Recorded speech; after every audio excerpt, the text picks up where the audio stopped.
सुदेवाय हरि वासुदेवाय वासुदेवाय हरि वासुदेवाय नमो भगवते वासुदेवाय ओम नमो भगवते वासुदेवाय।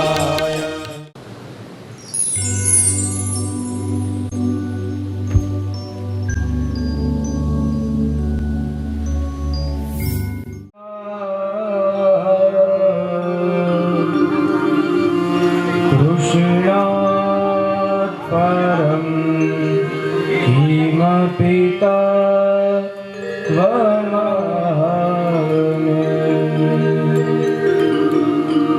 कृष्णत्वदीयपदपं गज पञ्जरान्ते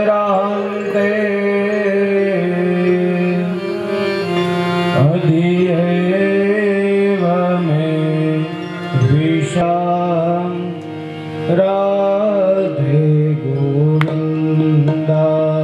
हरे कृष्ण हरे राम राधे गोविन्दा। हरे कृष्ण हरे राम राधे गोविन्दा। हरे कृष्ण हरे राम राधे गोविन्दा। हरे कृष्ण हरे राम राधे गोविन्दा। हरे कृष्ण हरे राम राधे गोविन्दा। हरे कृष्ण हरे राम राधे गोविन्दा।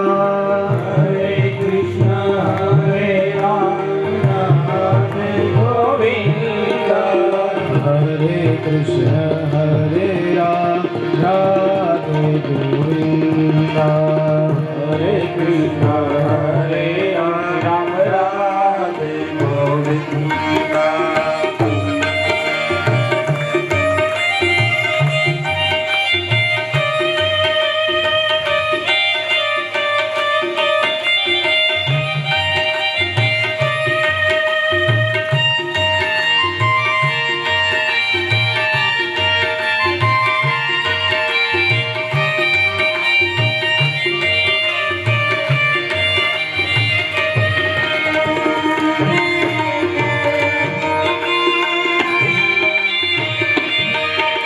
हरे कृष्ण हरे राम राधे गोविन्दा। बोलो हरे कृष्ण हरे राम राधे गोविन्दा। हरे कृष्ण हरे राम राधे गोविन्दा। हरे कृष्ण हरे राम राधे गोविन्दा। हरे कृष्ण हरे राम राधे गोविन्दा। हरे कृष्ण हरे राम राधे गोविन्दा। हरे कृष्ण हरे राम राधे गोविन्दा।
શ્રી બાલકૃષ્ણ નકર હું કંસને મારી ના શકત. અને અત્યારે મૈયા પણ તમારી રાહ જોતી હશે, ચિંતા કરતી હશે. માટે હે બાબા, તમે કઈ ચિંતા ના કરો ને વ્રજમાં પધારો. અને નંદરાય છે, નંદ બાવા છે, એનું હૃદય છે ભરાય એવું. કહે છે બાબા, ગાયોને સાચવજો, મારી મૈયાનું ધ્યાન રાખજો.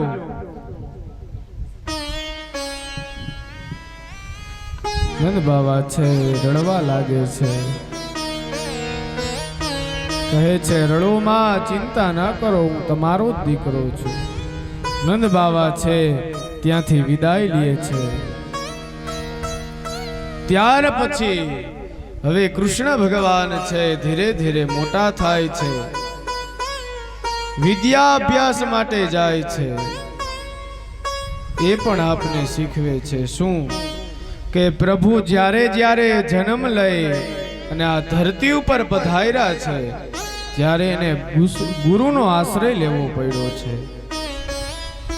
ગુરુ બિના ભવનિધિ તર નહીં કોઈ, જો બિરંચી શકર સમ હોય. ગુરુ વિના છે એ રસ્તો કોઈ ન બતાવે, સાચો માર્ગ કોઈ ન બતાવે. પરમાત્મા છે એ સાંદીપની ઋષિના આશ્રમમાં અભ્યાસ માટે જાય છે. ગાયત્રી મંત્રની દીક્ષા લીધી છે. હવે કૃષ્ણ અને બલરામ છે એ બ્રહ્મચારી થયા છે. વસુદેવ છે એને દ્વિજ સંસ્કાર કરાવે છે. ગાયત્રી મંત્રનો પાઠ આપવામાં આવ્યો, બ્રાહ્મણો દ્વારા પૂજા થઈ અને ત્યાર પછી દાનો આપવામાં આવ્યા. અને બંને ભાઈઓ છે એ વિદ્યા અભ્યાસ માટે સાંદીપની ઋષિના આશ્રમમાં જાય છે. ગુરુને ત્યાં પધારે છે અને અલ્પકાળની અંદર વિદ્યા પ્રાપ્ત કરી લે છે. ત્યાં તેમના મિત્ર પણ થાય છે સુદામા.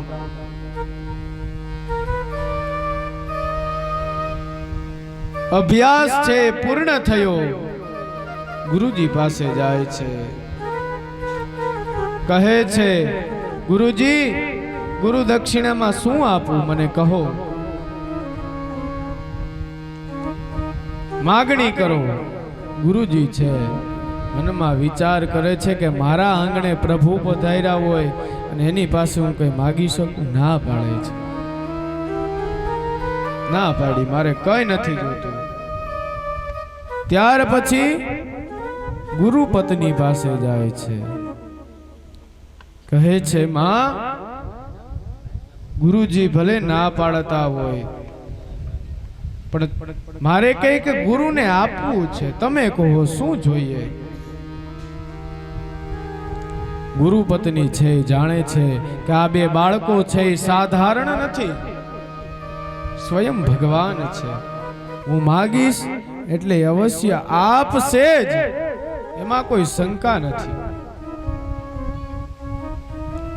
કહે છે કે અમે પ્રભાસની યાત્રાએ ગયા હતા અને એ સમયે મારો દીકરો છે નાનો હતો અને સમુદ્રમાં ડૂબી ગયો છે. જો તમારે કઈ ગુરુ દક્ષિણામાં આપવું જ હોય તો મારો દીકરો છે મને પાછો આપો, આવું માંગ્યું છે. અને ભગવાન છે આ બાળકને પ્રાપ્ત કરવા માટે સમુદ્ર પાસે જાય છે અને સમુદ્ર પાસે જઈ અને બાળકની માગણી કરે છે. સમુદ્રએ કહ્યું, હું આપણા ગુરુપુત્રને હરી ગયો નથી, મેં એમને નથી લીધો, પણ અહીં જળમાં પંચજન નામનો એક મોટો દૈત્ય રહે છે જેને શંખનું રૂપ લીધું છે અને એ બધા જ મનુષ્યને લઈ જાય છે. તેણે તમારા ગુરુપુત્રનું હરણ કર્યું છે, મેં નથી લીધું. ભગવાન છે જળમાં પ્રવેશ કરે છે, પંચજન છે એને મારે છે, અને જે ગુરુપુત્ર છે એને બહાર લઈ આવે છે. ગુરુપુત્રને બહાર લઈ આવી પાછા ગુરુના આશ્રમમાં જાય અને ગુરુજીને આ જે દક્ષિણા હતી અર્પણ કરે છે. ગુરુ પત્ની છે એ હર્ષિત થઈ, આનંદ થઈ અને આશીર્વાદ આપ્યા કે સરસ્વતી તમારા મુખમાં નિવાસ કરે અને લક્ષ્મીજી છે એ તમારા ચરણની સેવા કરે. તમારી કીર્તિ છે આખા જગતમાં ફેલાય. ગુરુપત્ની છે આવા આશીર્વાદ આપે છે. ગુરુકુળની અંદર અધ્યયન છે પૂર્ણ થયું. ભગવાન છે પાછા મથુરાની અંદર આવે છે. ભગવાન મથુરાની અંદર આવ્યા. ઉદ્ધવજીને આજ્ઞા કરી છે,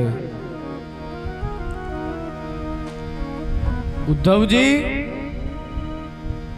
તમે વ્રજમાં જાઓ, વ્રજની ખબર શું છે ખબર કાઢી આવો. ત્યારે ઉદ્ધવજીએ કીધું, પ્રભુ હું ત્યાં જાઉં, એ ગામડામાં જાઉં? અભિમાન હતું. થોડું ઘણું ભણી લઈએ એટલે અભિમાન આવી જાય. ઉદ્ધવજીને થોડુંક અભિમાન આવ્યું કે હું એ ગામડાની અંદર જાઉં. અને પ્રભુ કહે, હા ઉદ્ધવ, મારી ગોપીઓ છે ને એ અભણ જ છે, છતાં મને એટલો પ્રેમ કરે છે અને હું એને પ્રેમ કરું છું. એની પાસે કોઈ તપ નથી, કોઈ સાધના નથી, પણ એની પાસે ભક્તિ છે. એટલા માટે ખાલી જ્ઞાન છે જરૂરી નથી, જ્ઞાન સાથે ભક્તિ હોય, વિનય હોય એ પણ જરૂરી છે. ઉદ્ધવજીને આજ્ઞા કરી, કહ્યું, ઉપદેશ આપ્યો છે, ગચ્છોદ્વ વ્રજમ સૌમ્ય પ્રરતો નો પ્રીતિમાવહ ગોપીના મદ્વિયોગાધિમ મત્સંદેશે વિમોચય. ઉદ્ધવજી, ગોપીઓને પૂછો કેવી છે, ગોકુળમાં જાઓ, શું ચાલી રહ્યું છે? ઉદ્ધવજી કહે, પ્રભુ આજ્ઞા છે, જવું જોશે. પ્રભુની આજ્ઞા થઈ માટે સવારમાં પ્રાતકાળની અંદર ઉદ્ધવજીએ રથ તૈયાર કર્યો છે અને જવાની તૈયારી કરે છે. ઉદ્ધવજી છે એ સૂર્યાસ્ત થતો હતો અને એ સમયે વ્રજભૂમિમાં પ્રવેશ કર્યો છે. વ્રજભૂમિના માર્ગ ઉપર તેમના મિત્રો શ્રીદામ, મધુમંગલ, શ્રીમદ, આ બધા ગોવાળિયાઓ જે કનૈયાના મિત્રો હતા તે મળે છે. દૂરથી આમ રથ આવતો હતો. ગોપીઓ ત્યાં છે, ગોવાળિયાઓ ત્યાં છે. મનની અંદર થયું કે આજ અમારો કાનો આવે છે. રાજી થાય છે બધી ગોપીઓ, ગોવાળિયાઓ બધા જ રાજી થયા કે આજ મારો લાલો આવે છે, કનૈયો આવે છે. પણ ગોપીઓને ક્યાં ખબર હતી કે આ લાલો નથી, એમનો મિત્ર છે. ઉદ્ધવજી છે એ કૃષ્ણ ભગવાન જેવા જ લાગે. ઉદ્ધવજી છે આવે છે, બાજુમાં આવ્યા, જોવે છે તો કૃષ્ણ નથી. આ તો કૃષ્ણ જેવો લાગે છે.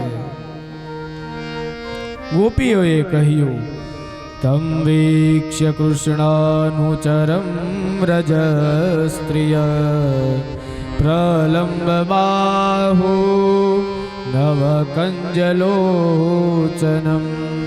પીતાંબરમ પુષ્કરમાલિલમ સન મુખારવિંદમ મણિમુષ્ટકંડલમ શુચિસ્મિતાકો યમપિ ચ દર્શનઃ ભૂતશ્ચ કસ્યાશ્ચ્યુત વેશભૂષણ ઇતિ સ્મૃતૈઃ સ વાપરેતુ સ્વકાત્ય સ્વમુત્તમ શ્લોક પદાંબુજાશ્રયમ.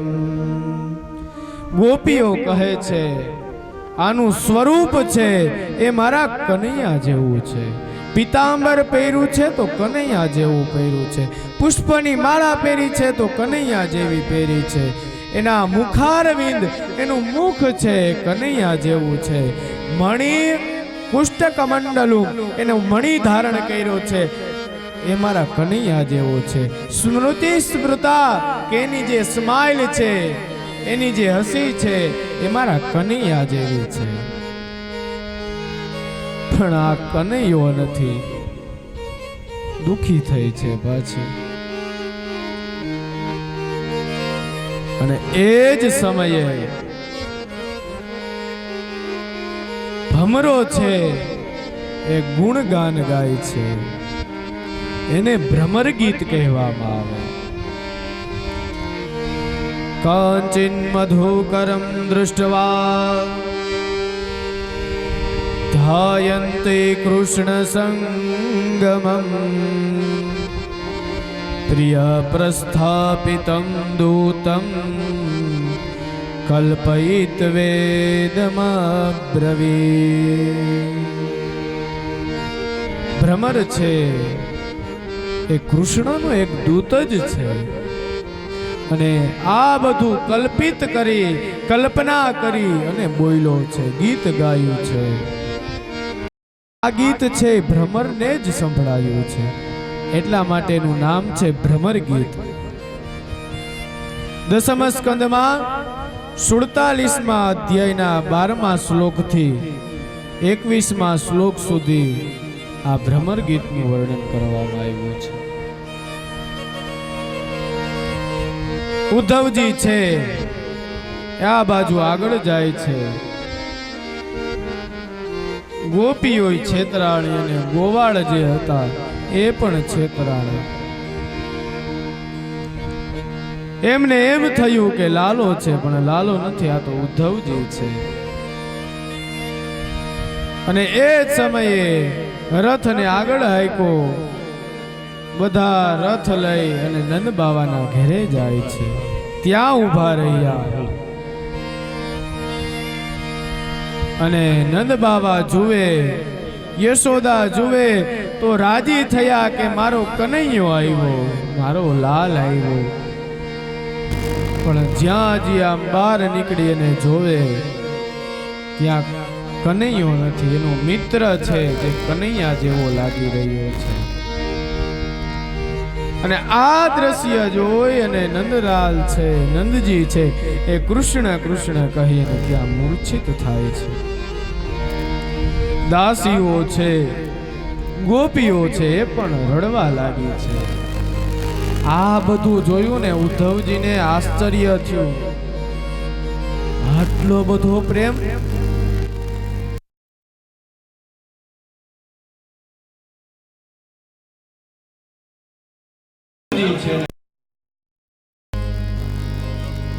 નંદ બાબા છે એ ભાનમાં આવ્યા. તેમણે ઉદ્ધવનો હાથ પકડ્યો. ઉદ્ધવે તેમનો હાથ પકડી અને ઊભા કર્યા. નંદ બાબા છે ઉદ્ધવજીને પ્રણામ કરે છે. સમાચાર પૂછ્યા, કેમ છો હે ઉદ્ધવ? મારો કનૈયો શું કરે છે? કુશળ તો છે ને બધું? સમજતા પૂછતા પૂછતા નંદ બાવા છે રડવા લાગે છે. યશોદામાં પણ ઉદ્ધવને પૂછવા લાગ્યા, હે ઉદ્ધવ, મારો કનૈયો આનંદમાં તો છે ને? કોઈ દિવસ મને યાદ કરે છે કે નહીં? આવું પૂછ્યું અને ઉદ્ધવથી રહેવાયું નહીં. અરે મૈયા, એક ઘડી એવી નથી જાતી કે કનૈયો તને યાદ ન કરતો હોય. રોજે રોજ તને યાદ કરે છે માં. તમને બધાને પ્રણામ કર્યા છે કનૈયાએ. કનૈયો છે એ પોતે જ આવવાનો હતો, પરંતુ રાજકાજમાં થોડોક વ્યસ્ત છે, એટલા માટે મને સંદેશો લઈ અને મોકલ્યો છે. એ આવી નથી શક્યો. ઉદ્ધવજી છે એ બધાને બોધ આપવા માટે આવ્યા છે. વ્રજવાસીઓનો પ્રેમ જોઈ અને વિચારવા લાગે છે કે આને તું હવે બોધ શું આપું? આમનો પ્રેમ જ અપાર છે. બધી જગ્યાએ કૃષ્ણને જ નિહાળે છે. આને હવે મારે શું શીખવાડવું, શું કહેવું? જેનામાં જ્ઞાન ન હોય એને જ્ઞાન અપાય. આમાં તો જ્ઞાન છે જ, આમાં તો હું શું જ્ઞાન આપું? ઉદ્ધવજી છે એ પ્રભાત થતા સવાર થતા યમુનાજીમાં સ્નાન કરવા ગયા અને એ સમયે સ્નાન કરતી વખતે પાછા આવે છે. સ્નાન કરી અને ગોપીઓ છે દધી મંથન કરે છે. દધી મંથન કરતા કરતા પણ કૃષ્ણ લીલા છે, એમની કથા છે, એમના ગીત છે એ ગાય છે. આ જોઈને પણ આશ્ચર્ય થાય છે. આહા, આનું તો હવે હું વર્ણન જ શું કરું. અદ્ભુત પ્રેમ છે. ઉદ્ધવજી છે વિચાર કરે કે આને હવે હું શું જ્ઞાન આપું. હવે ઉદ્ધવ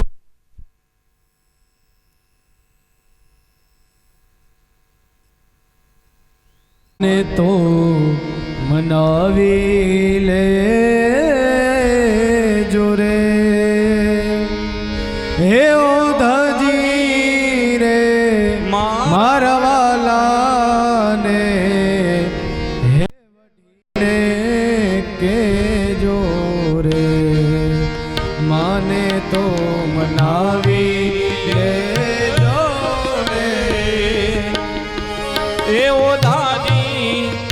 એમ મારા વાલાને વડીને કહેજો રે.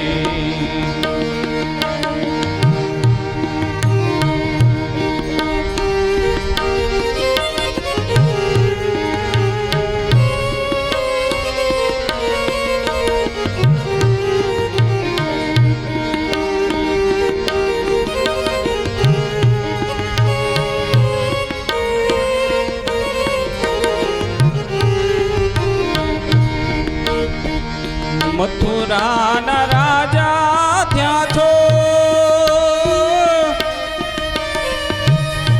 ગોવાળો ને ભૂલી ગયા છો રે. મથુરાના રાજા ત્યાં છો,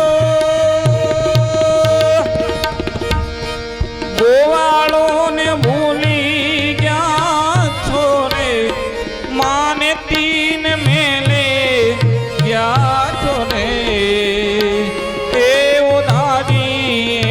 મારવાલાને વઢીને કેજો રે. માને તો મનાવી લેજો રે.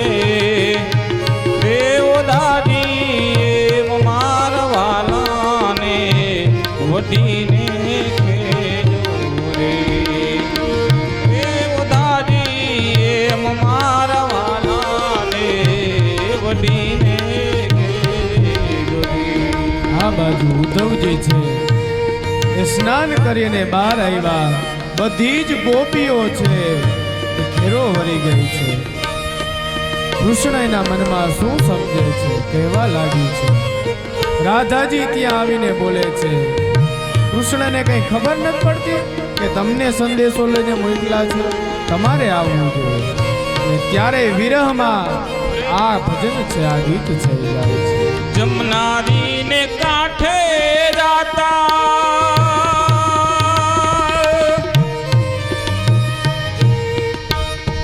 લૂટી માઈ માખણ ખાતા જમનારીને કાંઠે જાતા જાતા જાતા જાતા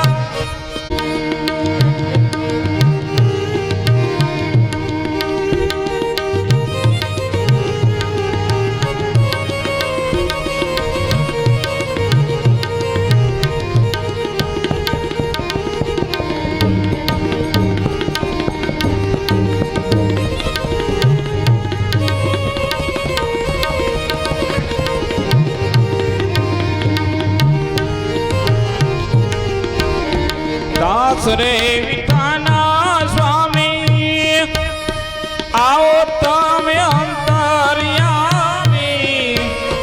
દાસ રે વિઠાના સ્વામી આવો તમે અંતર્યામી થોડી સુમરામાં ખામી રે એવું ધારી હિમ મારવાલાને વઢીને કેજો રે માને તો મનાવી લે રે એ ઉધારી હિમ મારવાલાને વઢીને કેજો રે એ ઉધારી હિમ મારવાલાને વઢીને કેજો વઢીને કેજો વઢીને કેજો રે.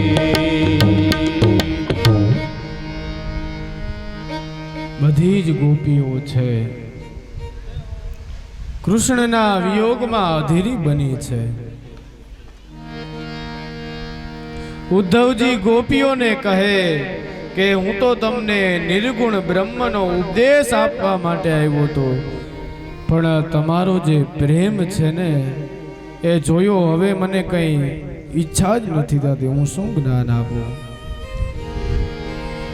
ઉદ્ધવજીને પ્રેમ લક્ષણા ભક્તિનું જ્ઞાન થયું છે.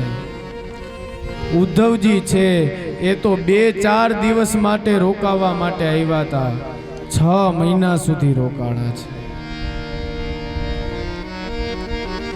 તેમણે ખાતરી થઈ ગઈ કે ગોપીઓથી કૃષ્ણ ભિન્ન નથી અને કૃષ્ણથી ગોપીઓ ભિન્ન નથી.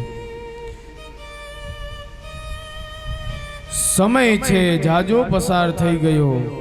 રાધાજીએ કહ્યું, ઉદ્ધવજી કાનાને સમાચાર આપજો કે વેલો ગોકુળમાં આવે અને અનાથ છે એને સનાથ કરે. ગોકુળ હવે છે અનાથ બન્યું છે, એને સનાથ કરે. અને આયા ઉદ્ધવજી જાય છે, બધા રડવા લાગ્યા છે. મારા કાનાને કેજો વેલો વેલો આવે, જલ્દી આવે, બધા પ્રાર્થના કરી છે. આવા સમાચાર આપજો, જલ્દીથી ગોકુળની અંદર પધારે. કૃષ્ણનું સ્મરણ કરતા કરતા ઉદ્ધવજી છે ત્યાંથી વિદાય લે છે.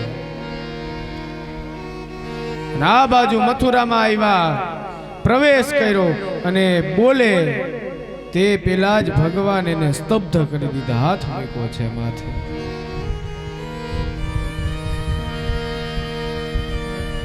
કૃષ્ણએ ઉદ્ધવજીને બધી લીલાના દર્શન કરાવ્યા છે. યશોદાજીના ઘરમાં પણ પરમાત્મા છે, રાધાજી સાથે પણ કૃષ્ણ છે, ગાયોની સેવામાં પણ કૃષ્ણ છે, ગોવાળિયાઓ સાથે પણ કૃષ્ણ છે, ગોપીઓ સાથે પણ કૃષ્ણ છે. ભગવાને અલગ અલગ સ્વરૂપ ધારણ કર્યા છે. ઉદ્ધવજી સમજ્યા કે આ સાચો પ્રેમ છે, આ સાચી ભક્તિ છે. બાકી ગોપીઓ પાસે ક્યાં કોઈ જપ તપ હતું, ક્યાં કોઈ આ સમાધિ લગાડી હતી, ક્યાં કોઈ યોગ જાણે છે, છતાં ભગવાનને પ્રાપ્ત કર્યા છે. ગોપીઓ બોલાવે એટલે ભગવાનને આવવું પડે, કારણ કે ભક્તિ હતી એટલા માટે. આ બાજુ કૃષ્ણ પરમાત્મા ને ઉદ્ધવજી છે એ કુબ્જાને ઘેર પધારે છે. કુબ્જાએ ચંદન લગાડ્યું હતું એટલા માટે વચન આપ્યું હતું કે હું તારા ઘેર એક દિવસ અવશ્ય પધારીશ. કુબ્જાને ઘેર પધાર્યા. કુબ્જા છે સોળે શણગાર કરી અને પધાર્યા છે. માગો વરદાન, શું જોઈએ? ભગવાને વરદાન માંગ્યું. વરદાન કુબ્જાએ માંગ્યું, ભોગ ભોગવવા છે. પરમાત્માએ તેની ઈચ્છા છે પણ પૂર્ણ કરી અંતે તેમને મોક્ષની ગતિ આપી.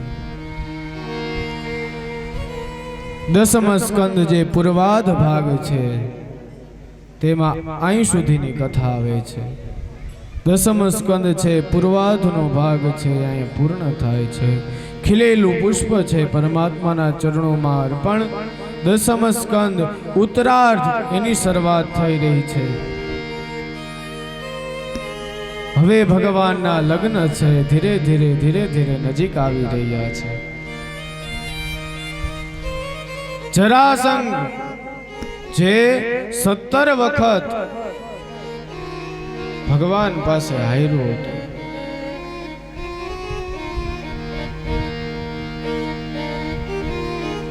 કંસ છે એની 2 પત્ની અસ્તિ અને પ્રાપ્તિ, અને એ 2 દીકરી છે. કંસ જ્યારે મર્યો પછી કંસની નગરી છોડી અને બાપના ઘેર આવે છે. જરાસંઘ એમનો પિતા છે. હવે વેર લેવા જરાસંઘ જાય છે. અક્ષો એની સેના તૈયાર કરે છે. ભગવાન સાથે 17 વખત યુદ્ધ કરે છે. 17 વખત તેનો પરાજય થાય છે. મથુરા જાય, અક્ષો એની સેના લઈને જાય છતાં હારે છે. બલદેવજી છે એ જરાસંઘને મારવા જાય, ત્યાં કૃષ્ણ ભગવાન છે રોકે છે. રેવા દ્યો ન મારો, જવા દ્યો એને. અરે પાછો આવશે. અરે ભલે ને પાછો આવે, એની સાથે જે પાપ રહેલું છે બીજાને પણ લેતો આવશે. બીજા રાક્ષસ હજી ઘણા બાકી છે. કૃષ્ણ ભગવાન એવું કે રેવા દ્યો, મારો માં એને, હજી એનું વેર છે, શત્રુતા છે હજી મટી નથી, એટલા માટે પાછો આવશે. રાક્ષસોને, ક્રૂરોને, જે પાપીઓ છે એને લેતો આવશે. આપણે ક્યાં પાપીઓને ગોતવા જવા, ક્યાં રાક્ષસોને ગોતવા જવા? માટે રેવા દો મારો માં. જરાસંઘને આવી રીતના 17 વખત મૂકી દેવામાં આવે છે. એક વખત શત્રુ હોય એટલે 2 મિત્ર થાય. આ બાજુ કાળ યવન છે એ પણ કૃષ્ણના શત્રુ છે. જરાસંઘ છે એ પણ કૃષ્ણના શત્રુ છે, એટલે 2 મિત્ર થયા. પછી 17મી વખત આવે ત્યારે 2 ભેગા આવે છે મિત્રતા કરી. જરાસંઘ અને કાળ યવન છે 2 ભેગા આવ્યા.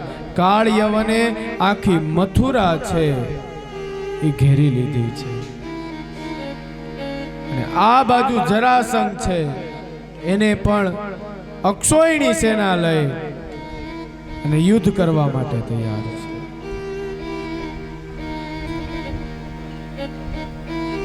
કૃષ્ણ ભગવાન છે વિચાર કરે છે.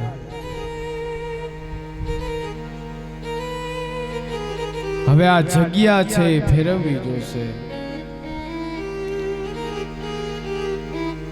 ભગવાન છે કંઈ કરતા નથી. આ સ્થળ છે ને રૂપાંતર કરવું પડશે.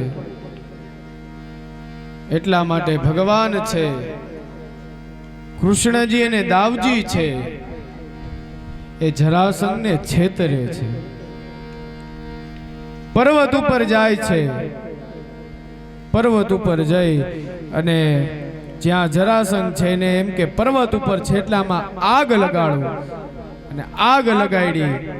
એટલે જરાસંઘે એવો વિચાર કર્યો કે આ બંનેનું મૃત્યુ થયું, ભલે કઈ વાંધો નહીં, થોડીક વાર તો શાંતિ રાખશે એવો વિચાર કર્યો પરમાત્માએ.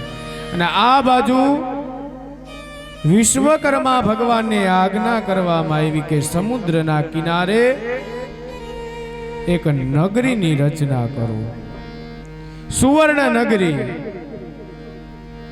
સુવર્ણ નગરી બનાવતા ત્યારે જે દ્વારપાળો હતા, જે તેમની અંદર રહેતા હતા, એને દ્વાર નથી મળ્યા. એટલા માટે એનું નામ પડ્યું છે દ્વારકા. દ્વાર ક્યાં? આવો પ્રશ્ન થયો, એટલા માટે નામ પડ્યું દ્વારકા. શું કામ? તો કે અહીંયા બધાના જીવ છે એ ખતરામાં હતા, એટલા માટે પ્રભુએ આજ્ઞા કરી છે કે બીજી નગરી તમે તૈયાર કરો. આ બધા જ નગરવાસીઓ છે એમને હું ત્યાં લઈ જાઉં, પછી ભલે યુદ્ધ થાય. બધાને સ્થળાંતર કરાવ્યું છે ભગવાન.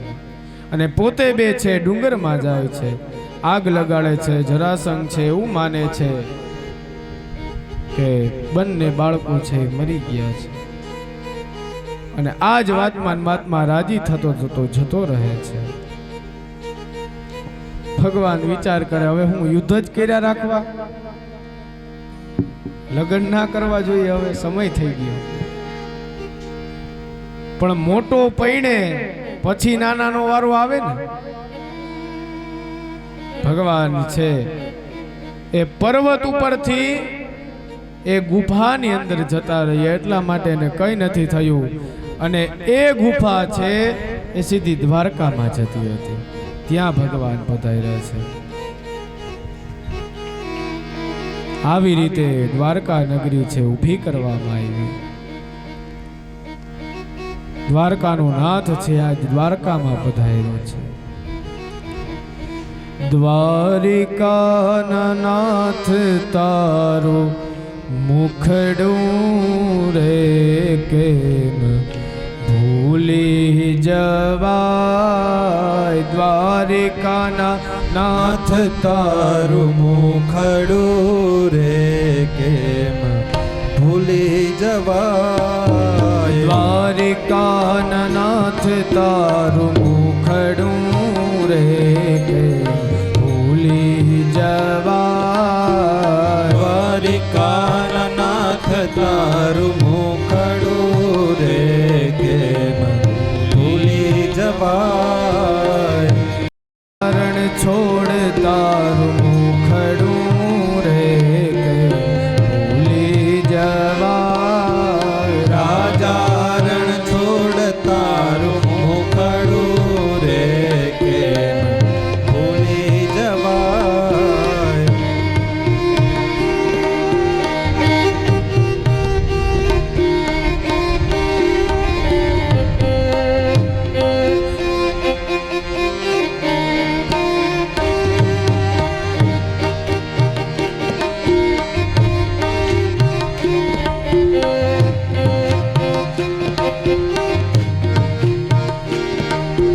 ચારે દિશાએ ગુગવે સમદરિયો.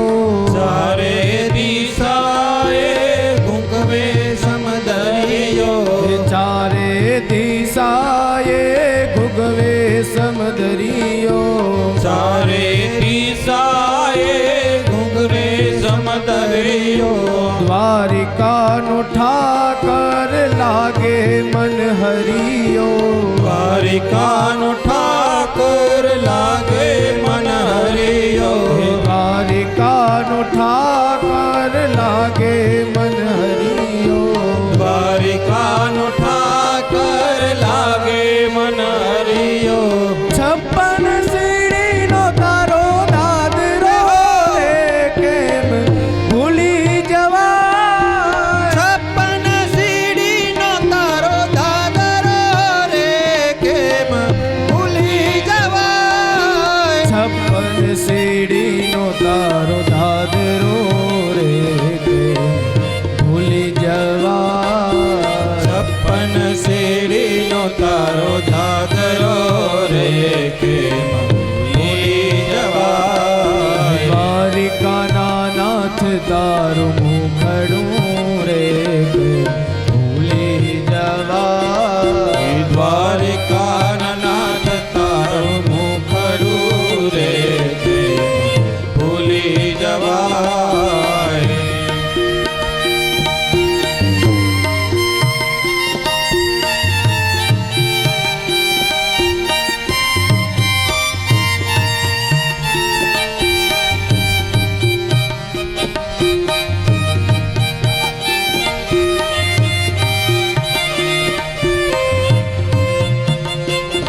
દ્વારિકાનો ઠાકર લાગે મન હરિયો દ્વારિકાનો ઠાકર લાગે મન હરિયો દ્વારિકાનો ઠાકોર લાગે મન હરિયો દ્વારિકાનો ઠાકોર લાગે મન હરિયો પાવન ગજનો પાત કોરે કેમ ભૂલી જવા પાવન ગજનો તારો પાપ કોરે કેમ ભૂલી જવાય પાવન ગજનો પાત કોરે કેમ ભૂલી જવા પાવન ગજનો તારો પાપ કોરે કેમ ભૂલી જવાય રાજારણ છોડ તારું ભોંકળું રે કેમ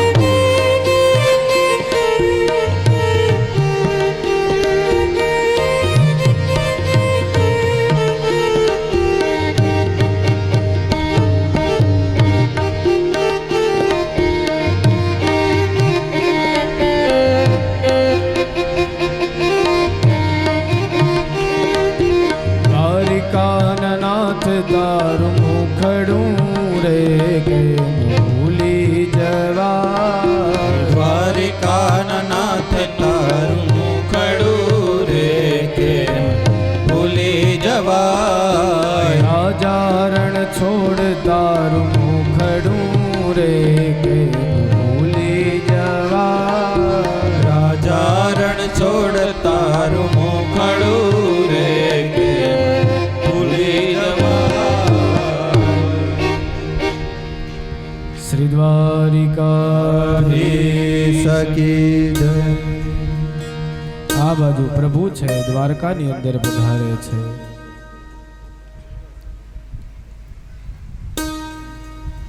અને તે જ સમયે શાંત વાતાવરણ છે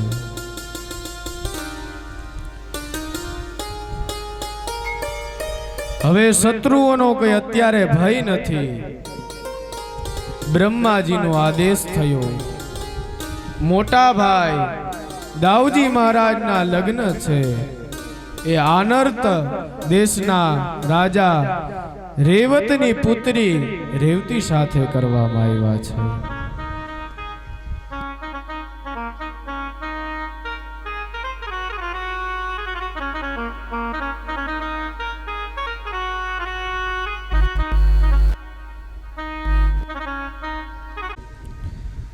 હવે કૃષ્ણ ભગવાન છે રાજી થયા હવે મારો વારો આવશે મોટો પૈણી ગયો હવે નાનાનો વારો છે હવે લાંબો પંથ નથી કાપવો બહુ સમય રાહ જોઈ હવે નથી રહેવાતું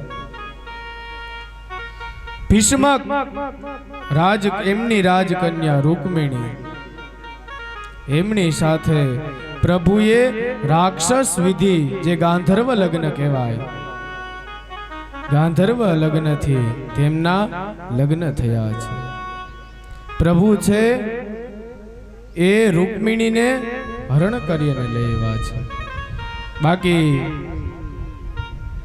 એમના લગ્ન નક્કી થઈ ગયા હતા શિશુપાલ સાથે જાન પણ માંડવે આવી ગઈ હતી સામૈયા પણ થઈ ગયા હતા અને એ સમયે કૃષ્ણ ભગવાન છે ને તેડી આવે છે પરીક્ષિત રાજા છે હવે રાજી થાય છે મારા નાથના હવે લગ્ન થઈ રહ્યા છે સુખદેવજીને કીધું પ્રભુ આ જે કથા છે ને મને વિસ્તારથી સંભળાવજો અને સુખદેવજી છે કથા સંભળવાની શરૂ કરે છે વિદર્ભ દેશના રાજા ભીષ્મકને 5 પુત્રો હતા એક રૂકમી રૂકમા રથ રૂકમા બાહુ રૂકમા કેશ રૂકમા માલી આ 5 પુત્રો હતા અને એક કન્યા હતી રૂકમણી બધાના નામ એવા અટપટા હે ને કે યાદ જ ના રહે 5 પુત્રો અને 1 કન્યા. રૂકમિણી છે એ લગ્નને યોગ્ય ગણાય, એટલા એનો સમય થઈ ગયો લગ્નનો, એટલા માટે એમના પિતાજી આજ્ઞા કરી યોગ્ય મૂર્તિઓ આના માટે શોધી લાવો. અને પિતાજીની આજ્ઞા છે ત્યારે રૂકમિણી ના પાડે છે, ના મારે પરણવું નથી. શું કામ? પિતાએ પૂછ્યું. ના બેટા, એવું ન કરાય. દીકરી છે એ સાસરામાં સારી લાગે, બાપના ઘેરે બેઠી હોય તો સારી ન લાગે. તને કોઈ ગમે છે તો ઈ પ્રમાણે કે, તો ખોટી મારે બીજી મહેનત ન કરવી. રૂકમિણી જે છે હસતા હસતા કહે, હા પિતાજી. કોણ? દ્વારકા વાળા શ્રી કૃષ્ણ. અને આ જ્યાં વચન સાંભળ્યું ત્યાં ભીષ્મક છે એ પણ રાજી થયા. વાહ ભાઈ વાહ, જગતના નાથને પસંદ કર્યો છે, રાજી થાય છે. એના જેવું પાત્ર છે ને બીજે ગોતવા જાય ને તોય ન મળે. હું રાજી છું દીકરા,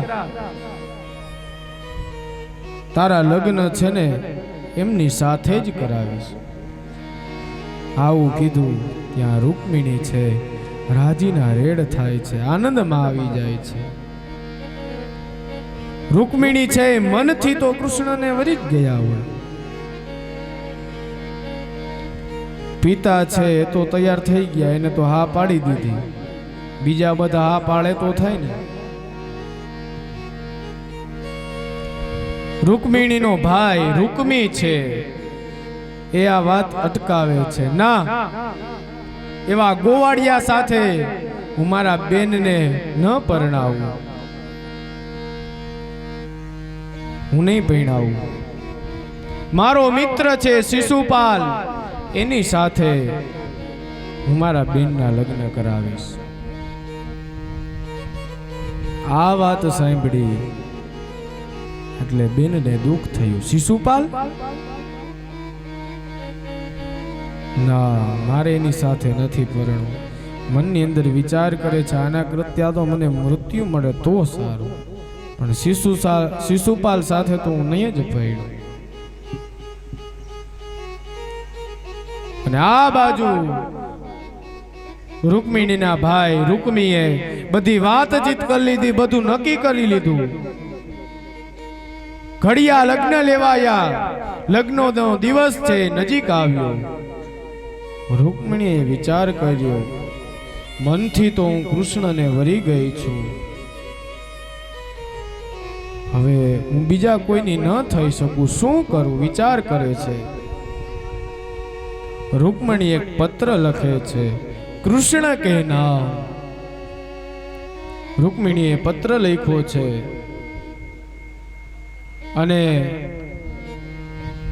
ભૂદેવ હતા, સુદેવ નામના ભૂદેવ છે એમને બોલાવ્યા કે આ મારું પત્ર છે, તમે પત્ર લઈ અને દ્વારિકા જાઓ અને દ્વારિકાના નાથ છે એમને આ પત્ર આપો, એમને આ પત્ર પહોંચાડો. સુદેવ નામના જે ભૂદેવ હતા કહે, દીકરા કઈ વાંધો નહીં, પહોંચાડી દઈશ. સુદેવ છે પત્ર લઈને દ્વારકા પહોંચ્યા અને વાસુદેવે તેમના સ્વાગત સત્કાર કર્યા છે, પૂજન કર્યું છે, પોતાને ગાદી ઉપર બેહાડ્યા અને એ તેમના ચરણોમાં બેઠા છે. કહે, બાપજી કહો, શું કામ ને આવવાનું થયું? ક્યાંથી આવો છો? શું તમારું નામ? બધું પૂછે છે. હું વિદર્ભ દેશથી આવું છું. કહે, વાહ વાહ, સરસ. ભીષ્મક રાજા શું કરે છે? મજામાં? કુશળ મંગળ તો છે? કહે, હા. આપનું નામ શું? કહે, સુદેવ મારું નામ. બહુ સરસ. કહો ભૂદેવ, શું કામ છે? શું કામ તમે બધાઈ રહ્યા છો? સુદેવ છે માંડીને બધી વાત કરે છે.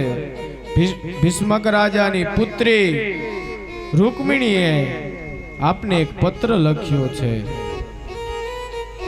તમે જાણતા જ હશો કે એમની પુત્રી છે. ભગવાન હસીને બોલ્યા કે હા, મનમાં તો હું એના જ ચિંતન કર્યા કરું છું. કીધું કે આ પત્ર મોકલો છે તમારા માટે. સુદેવ કહે, લ્યો આ પત્ર. આમ કહીને જ્યાં પત્ર આપવા જાય ત્યાં ભગવાન છે હસવા લાગ્યા. હસવાની સાથે બોલ્યા, બાપજી તમે જ વાંચીને સંભળાવો ને. સુદેવ નામના જે ભૂદેવ હતા એ વાંચવા માટે તૈયાર થયા છે. આ એ સમયનો પહેલો પ્રેમ પત્ર લખાયો છે રૂકમિણી દ્વારા. વિચાર કરો કેવું વિચારીને લખ્યો છે. નકર એને તો બીક લાગતી હોય ને કે આ પત્ર છે કોકના હાથમાં આવી જાય તો શું થાય. ન કરવાના વિચાર કરે. પણ કેવો શ્રેષ્ઠ રીતે લખ્યો હશે. દ્વારિકાના નાથે કીધું કે તમે વાંચો. માટે ગુપ્ત નથી રાખ્યો, પર્સનલ નથી રાખ્યો. બધાને એમાંથી જાણવા મળે, શીખવા મળે. એટલે દ્વારિકાના નાથે કીધું કે તમે વાંચો.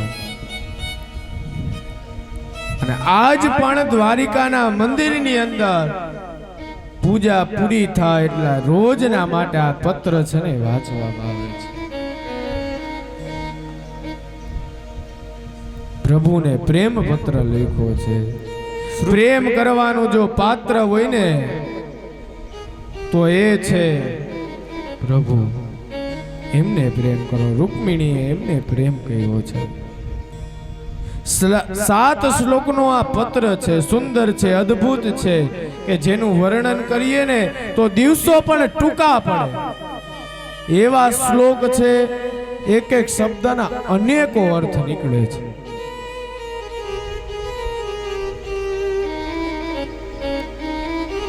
અને ભગવાન દ્વારિકાનાથે એમ કીધું કે વાંચો. એટલે વાંચવાને યોગ્ય હોય તો જ કીધું હોય કે વાંચો. સરસ મજાનો પત્ર છે. શ્રુતવા શબ્દથી પત્રનો આરંભ થાય છે. અને પહેલી ભક્તિ કઈ છે? શ્રવણ. શ્રવણમ કીર્તનમ વિષ્ણુ સ્મરણમ પાદ સેવનમ અર્ચનમ વંદનમ દાસ્યમ સખ્યમ આત્મ નિવેદનમ. પહેલી ભક્તિ કોઈ હોય તો એ શ્રવણ ભક્તિ છે.